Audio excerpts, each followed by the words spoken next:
কি খবর গাইস, রাগ করলা নাকি?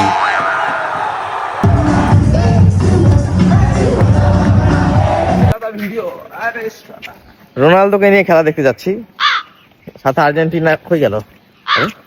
জার্সি পরে নাই, ভয়ে হচ্ছে জার্সি পরে নাই। সকাল সকাল ক্যাম্পাসে চলে আসলাম ব্রাজিল ভার্সেস হাইতির ম্যাচ দেখতে।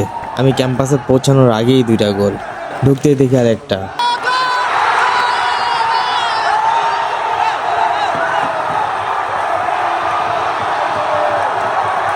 ফার্স্ট হাফে ব্রাজিল এমন গোল দেওয়া শুরু করলো যে একটা টিমের ওয়ার্ল্ড কাপের সমান গোল দিয়ে দিল।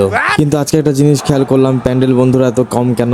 পরে শুনলাম অনেকে নাকি জার্সি পরে আসে নাই। ফার্স্ট হাফেই 3টা গোল দিয়ে দিচ্ছে। কি বলো রোনালদো ভক্ত? এই যে আর্জেন্টিনার ভক্তরা, কি আর্জেন্টিনা ফ্যান এত কষ্টে আছে যে আমরা আগে 3টা গোল দিয়ে দিল।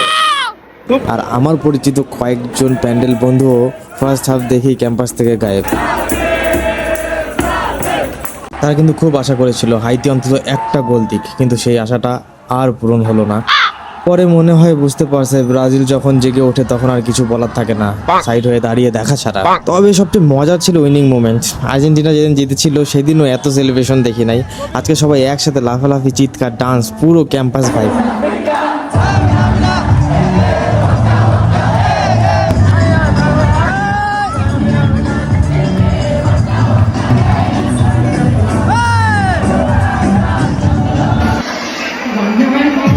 আর যারা সব সময় 7 আপ বলে বেড়াতো তাদের তো খুঁজে পাওয়া গেল না, শুধু 7 আপের বোতল পড়েছিল।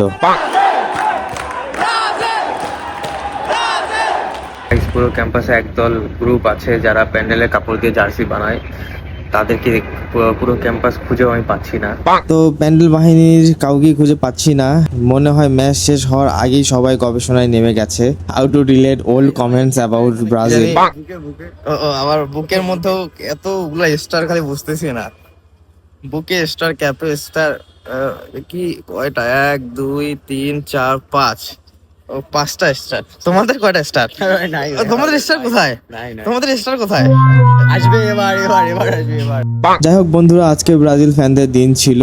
যারা 7 আপ নিয়ে খুব ব্যস্ত ছিল তাদের জন্য পানির বোতল রেখে গেলাম। পরের ম্যাচে আবার দেখা হবে, ততদিন পর্যন্ত স্টে হাইড্রেট।